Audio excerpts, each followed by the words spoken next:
No lo digo directamente. Bueno, vamos a ver alumbramiento normal. ¿Ustedes ya vieron trabajo de parto? ¿No dieron el sistema de trabajo de parto? ¿Cómo? ¿No lo dieron? Trabajo de parto, ¿no lo dieron la semana pasada? No se dio, bueno. Bueno, arrancamos, chicos. Alumbramiento normal. Bueno, un poquito así. El alumbramiento comprende el periodo que comprende el desprendimiento y la expulsión de la placenta. Es el alumbramiento, la cual la placenta se va a desprender junto con las membranas ovulares. Es importante conocer el alumbramiento porque en este momento es donde se produce la mayor parte de hemorragias graves que implican riesgo de muerte materna. Por lo cual es importante su atenta vigilancia. En el trabajo de parto hay tres periodos bien definidos, que es el primer periodo, que es de ahorramiento y dilatación, donde ocurren los fenómenos pasivos y activos del trabajo de parto. En los activos quedan los activos y los pasivos. El segundo periodo, que es el expulsivo, que es el parto propiamente dicho, o sea, la expulsión del feto. Y el tercer periodo, que estaba por la expulsión de la placenta de las membranas ovulares. Si alguien ha visto, ¿quién estuvo ayer en la maternidad Martín conmigo? Que ¿vieron el alumbramiento, la anatomía uterina? ¿Quién estaba ustedes? Bueno, lo que tuvimos ayer fue una anatomía uterina, que es una causa, no lo llegaste a ver vos, después saliste creo. Bueno, la anatomía uterina es una patología, no la vamos a dar hoy, pero es una causa frecuente, la causa más frecuente de hemorragia en el posparto, que es cuando el útero no se contrae correctamente, o sea, tiene poca capacidad contráctil y esto genera la falta de retracción, genera una hemorragia obstétrica que causa importante muerte materna. Si no se trata. Yo tuvimos una y bueno, zafamos. En este periodo, bueno, yo le dije, el tema de las hemorragias. Las etapas están dadas por el desprendimiento de la placenta, el desprendimiento de las membranas, el descenso de la placenta y la expulsión. ¿Cómo se produce el desprendimiento de la placenta? Está dado por la contractilidad uterina. Normalmente, luego del trabajo de parto, acuérdense que en el momento el periodo de ahorramiento y dilatación, o sea, el primer y segundo periodo, sería el periodo de expulsivo, hay contracciones uterinas que es lo que favorecen la expulsión del feto. O sea, el ahorramiento del cuello y por último la expulsión del feto. Estas contracciones persisten luego del parto. Lo que pasa es que son contracciones indolores. Las contracciones tienen una frecuencia semejante al trabajo de parto, pero tienen una menor intensidad. No duelen y el desprendimiento de la placenta habitualmente lleva un tiempo que es variable. En general, entre 4 y 8 minutos, aunque se puede esperar 30 minutos como tiempo normal de espera para intervenir. Antes de eso, uno tiene un manejo, puede tener un manejo conservador o ser observador de la situación. Después de los 30 minutos, si la placenta no se desprendió, ya uno interviene y tiene que intervenir activamente. Estas contracciones que persisten en el cuello, en el útero, van a generar que se forme un hematoma interútero placentario. ¿Por qué? Porque el útero tiene capacidad contráctil, porque tiene fibras musculares. La placenta no tiene músculo, por lo cual cuando el útero se contrae, se acorta, digamos, la fibra muscular, se engrosa la pared y esto genera, al haber diferente índice de retractividad, que las uniones intervasculares se producen, digamos, hay desgarros vasculares entre el miometrio y la placenta que generan un hematoma interútero placentario. Este hematoma, cuando ocurre en el centro, digamos, cuando ocurre este desprendimiento ocurre en el centro y se extiende en enfermedad periférica, se llama Bederup-Schulz el mecanismo. Y cuando ocurre a partir de uno de los bordes, o sea, no es central, sino es periférico, se llama Bederup-Duncan. Este es el primero, que es Bederup-Schulz, donde ustedes van a ver que el desprendimiento de la placenta ocurre en el centro, por lo cual cuando ustedes ven el alumbramiento, en este caso, van a ver que sale primero la placenta y después viene atrás un montón de sangre. Y el Bederup-Duncan es donde van a ver que la placenta se desprende por uno de los bordes, por lo cual muchas veces sale primero la sangre o sale conjuntamente la sangre junto con la placenta.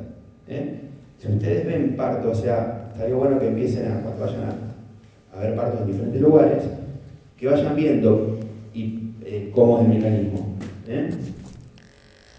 para que lo puedan entender bien. ¿Están viendo partos? ¿Han visto partos ustedes? No.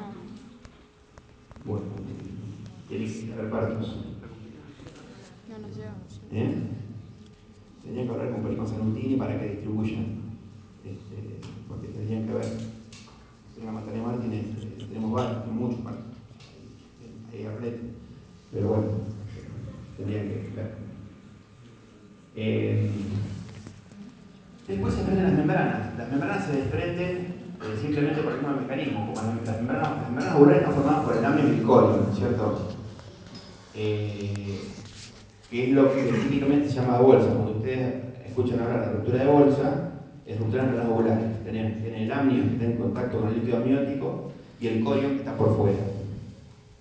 Las membranas se desprenden de la misma forma a través de la fuerza contráctil de las contracciones uterinas y del propio peso que impone la placenta, dado por la presión que genera, la presión intrauterina que genera las contracciones. Y la placenta, bueno, luego cae del fondo uterino. Ustedes saben que la placenta normalmente se inserta en el fondo del útero. Ustedes saben que el útero tiene un cuerpo, un cuello y el istmo. En el embarazo, ese istmo, que es la unión entre el cuerpo y el cuello, se elonga formando el segmento inferior. Entonces la placenta cae del fondo del útero hacia el segmento inferior y después cae a la vagina, también por las contracciones y por el propio peso, y luego expulsada hacia el exterior. La placenta se puede expulsar en forma espontánea, dado por las contracciones del propio peso de la placenta, cosa que esto generalmente no ocurre, que salga sola, o en forma natural, que queda retenido en la vagina y requiere a veces la intervención nuestra de los obstetra para la extracción de la placenta. Clínicamente, ¿qué va a pasar? Luego del parto, la mujer tiene un periodo donde está tranquila, se llama fase de reposo clínico.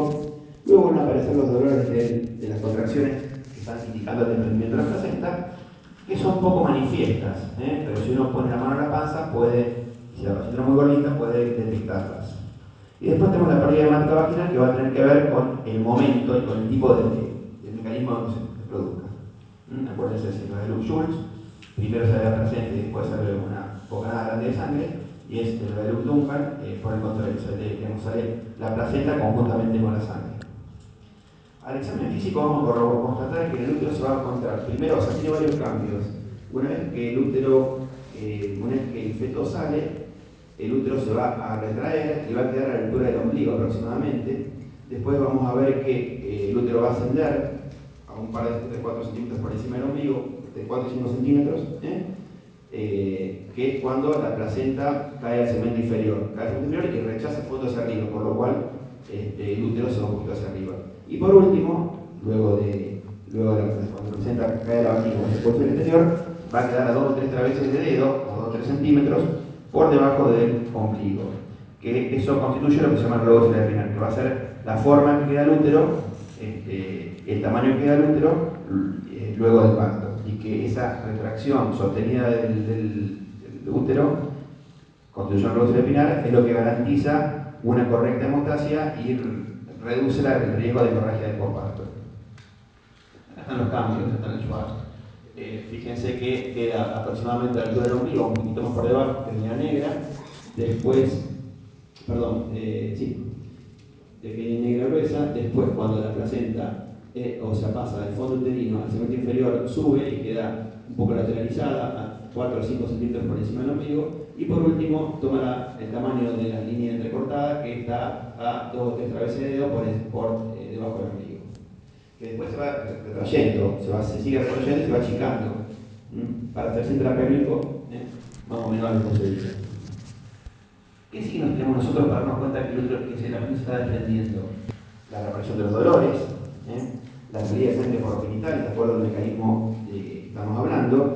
Si nosotros colocamos, los que han visto parto, han visto que nosotros después del parto, cuando nace el bebé, se hace un doble clampeo del cordón. Si nosotros tomamos un mecanismo, una conducta expectante, que después lo vamos a charlar, ese reparo que queda, ese clamp que queda en el extremo, diríamos, proximal de la madre, cuando el útero, cuando se empieza a retirar la placenta, ese útero tiende a descender solito. El clamp, que está colgando, baja. Por último, vamos a tener que, podemos evaluar, o sea, nosotros queremos hacer si se desprendió o no, hacemos una tracción del cordón y con la otra mano tomamos el fondo del útero. Si la placenta está todavía adherida, cuando nosotros traccionamos, va a caer, o sea, ese fondo uterino va a acompañar el movimiento hacia abajo de la tracción. Si la placenta ya se desprendió, obviamente nos quedamos con el fondo en la mano y baja el cordón. Vamos a ir al pescador. Y por último, con otra capa, son los cambios de forma y tamaño del útero que dijimos antes. Normalmente, ¿cuánto se pierde en un parto normal de sangre? En un parto aproximadamente 300 centímetros cúbicos y un poco más, cerca de 500 centímetros cúbicos en cesárea. Porque en cesárea, digamos, aparte digamos, de la pérdida propia digamos, de la zona que se implanta, porque ¿de dónde viene esa sangre? Esa sangre viene de la herida placentaria, que es donde estaba insertada la placenta. Se pierde cerca de 500 centímetros cúbicos porque en el ámbito de una cesárea, tiene que haber cesáreas también, cuando uno abre la panza y abre la piel, abre el suelo subcutáneo, abre la poneurosis, separa los músculos, entonces eso tenemos sangrado. Se dice por definición que cuando la pérdida supera 500 centímetros cúbicos se considera hemorragia de posparto. Pero tiene que ver, más que la cantidad absoluta de pérdida de sangre, tiene que ver la velocidad con que se produce esta pérdida y la capacidad de producción de compensación hemodinámica del paciente. ¿Cuáles son los mecanismos naturales para evitar la hemorragia en el posparto? Primero, lo muy importante es la contracción sostenida del útero, que se llama retracción. ¿Esto qué hace? Al contraerse el útero, los vasos que transcurren por el miometrio quedan colapsados. Este es el mecanismo de mayor importancia. Y sobre esta zona, sobre estos vasos colapsados, comprimidos por el miometrio, se activa el mecanismo de coagulación, lo que produce con el tiempo trombos obliterantes que obstruyen la luz de los vasos y reducen el sangrado. Se dice que la mujer embarazada está preparada para la hemorragia. ¿Por qué? Porque hay cambios hemostáticos que ayudan. Aparte de estos cambios mecánicos también y hormonales, porque esto está dado por el aumento de la oxitocina, la contracción del útero. Hay cambios hemostáticos como por ejemplo un aumento en el número de plaquetas. O sea, la mujer tiene más plaquetas más al final del embarazo, y eso no hay que asustarse, por ahí puede tener 400.000, 500.000 plaquetas, y eso contribuye también un poco al mecanismo hemostático.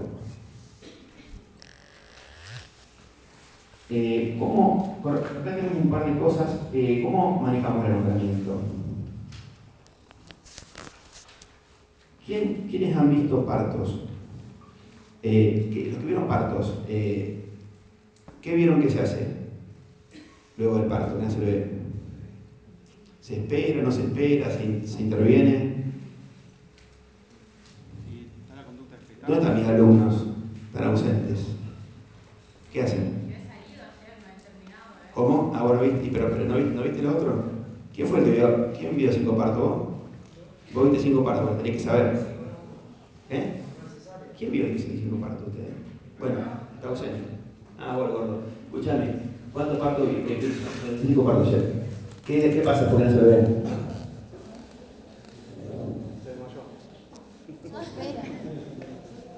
Sección. Eso es bueno. ¿Y el alumbramiento qué hacen? ¿Qué hace el médico que asiste al parto?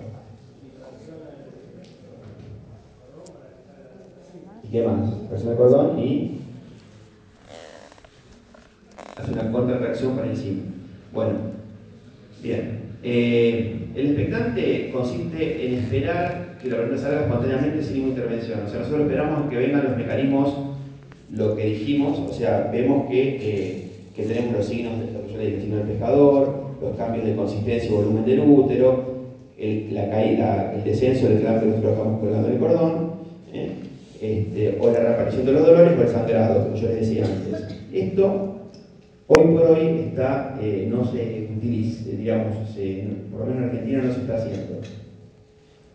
Si bien en el Edgeworth dice esto, en la práctica hoy por hoy, el manejo que utiliza es el manejo activo, que lo vamos a ver. El manejo expectante más preventivo es algo intermedio, consiste en agregar oxitocina de forma preventiva entre 5 y 10 unidades intramusculares endovenosas cuando sale el hombro o lo así. Nosotros en la práctica lo hacemos una vez que nació el bebé, ahí la enfermera tiene cargada una ampollita con 10 unidades, es decir, 2 ampollitas de oxitocina, y una vez que salió el bebé, se aplican. Si la mujer no tiene vías intramusculares, o si tiene vías, se hacen una ampollita endovenosa lenta durante 1 minuto. Las ventajas de este manejo oxitocínico preventivo serían la reducción del sangrado y el riesgo de hemorragia severa, y se reduce la necesidad de administrar oxitocina en forma terapéutica. Es decir, nosotros en forma preventiva administramos 10 unidades. En forma terapéutica agregamos 30 unidades más otro tipo de medicaciones ultrarrefractorias. La desventaja es que aumenta el riesgo de reacción placentaria, la oxitocina, lo que puede producir anillos de contracción que pueden favorecer que la placenta quede retenida y que tengamos que intervenir quirúrgicamente con anestesia para sacar la placenta. Y el manejo activo, que en realidad es este que nosotros hacemos en la maternidad Martin y que se protocoliza en todas las maternidades públicas de Rosario, es administrar oxitocina una vez que nace el bebé, como decir. Se hace una tracción del cordón sostenido ligando precozmente. Bueno, esto yo me parece que cambiar, pues yo lo cambié, pero no sé si tengo otra versión de Power. En realidad, yo lo había cambiado, pero es así. Se hace una tracción suave sostenida del cordón,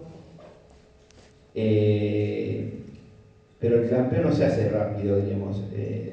El clampeo se hace, como les digo, esto porque lo he modificado posteriormente, pero evidentemente no puse otra versión del Power que tenía. En realidad lo que se hace es, se hace una espera, si el bebé nace vigoroso y no hay ninguna patología, se espera un tiempo que dura entre 1 y 3 minutos para el clampeo del cordón.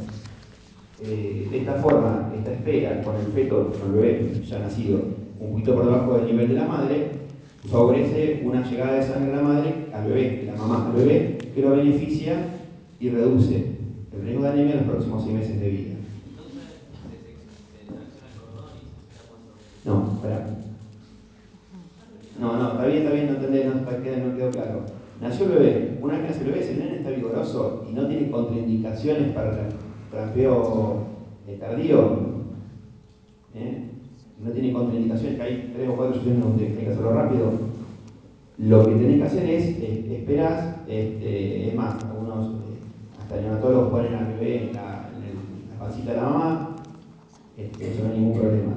Se espera un tiempo, mientras el bebé nazca de vigoroso, se espera. Una vez que pasó ese tiempo, que se habla con el neonatólogo, que es variable entre 3 minutos, o cuando cesa el latido del cordón, ahí se dice que no está pasando más sangre. Entonces ahí hacemos un doble clampeo y cortamos el cordón.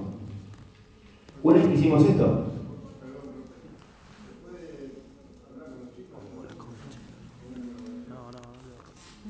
y mira, estamos medio complicados en el tiempo. Si querés venir más al final, no hay problema. Lo que pasa es que estoy medio complicado en el tiempo. ¿Puede pasar más tarde? Y como a las 7. No, 7 no. A las 8. Estamos medio complicados en el tiempo. ¿Está?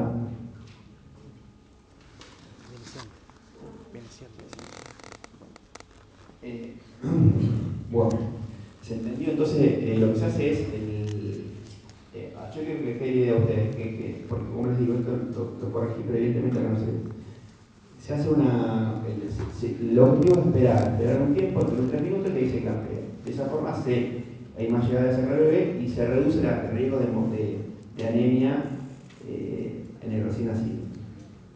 Una vez que clampeamos, ahí sí hacemos una tracción suave y sostenida el cordón hacia abajo y una contratracción por encima de la síntesis pubiana, se hace la tracción hacia abajo y se contratracción hacia arriba. La tracción tiene que ser suave y sostenida porque si no, si nos quedamos con el cordón en la mano, si somos muy violentos. ¿Cómo sería? Así. No entiendo.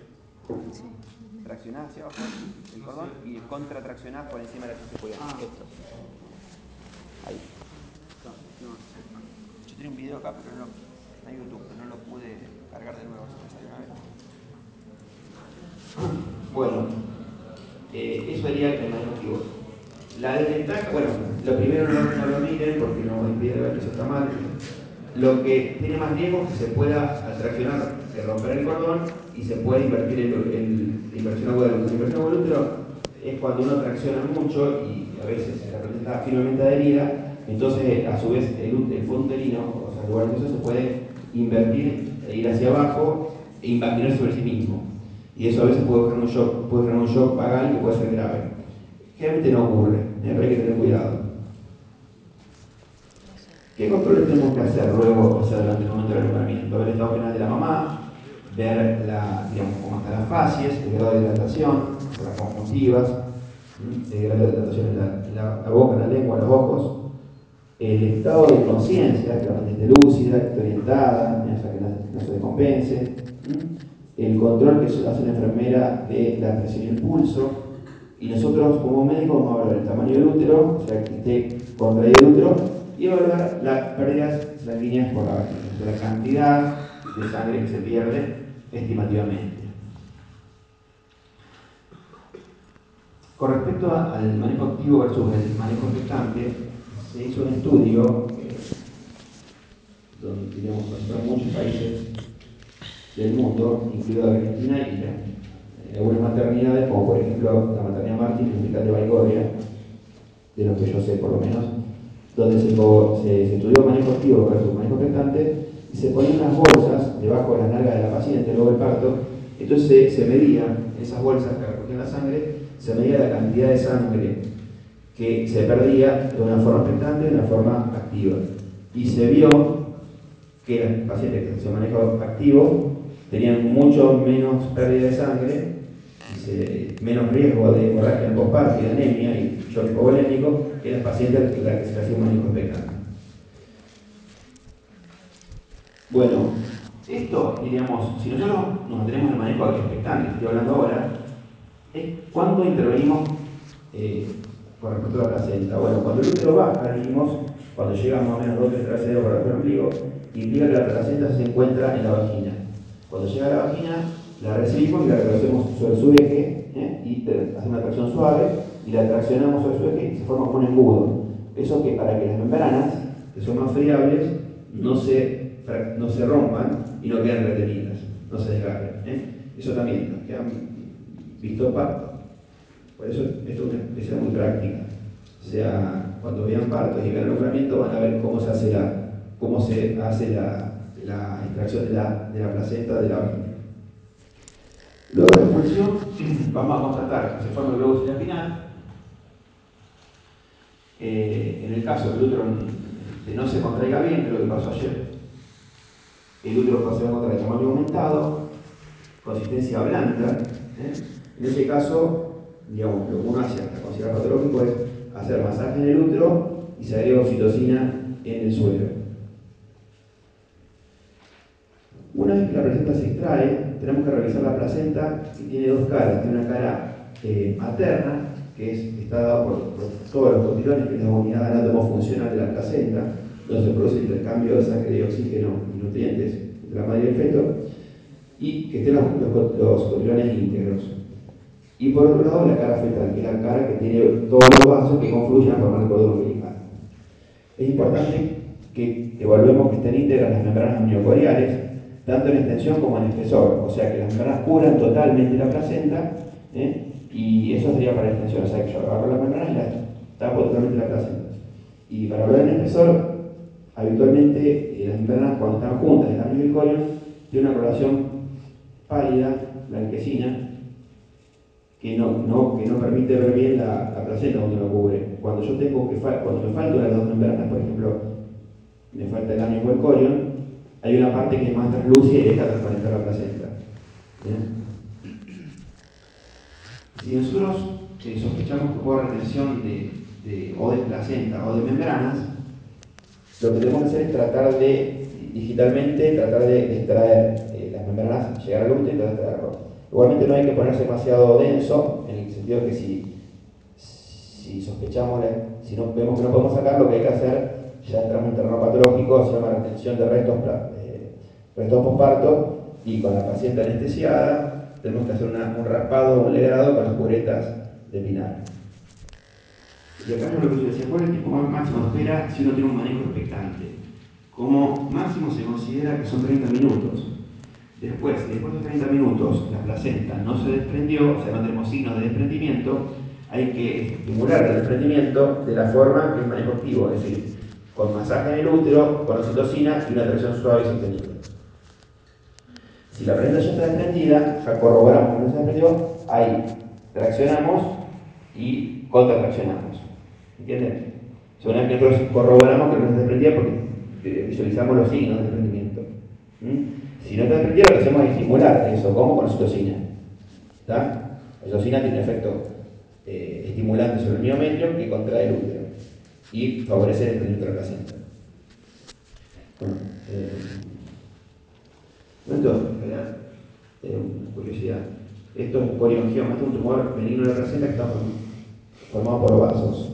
En este caso, es una foto de una paciente mía que tenía un coreoangioma por allá ecográfico que ocupaba, esto está en la cara fetal, fíjense que están todos los vasitos, están todos los vasos, esos vasos azulados, vasos venosos, incluso hay vasos que están por encima cubriendo la superficie del coreoangioma.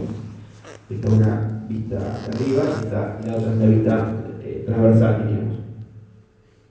Bueno, nada más. No hay mucho para decir de esto.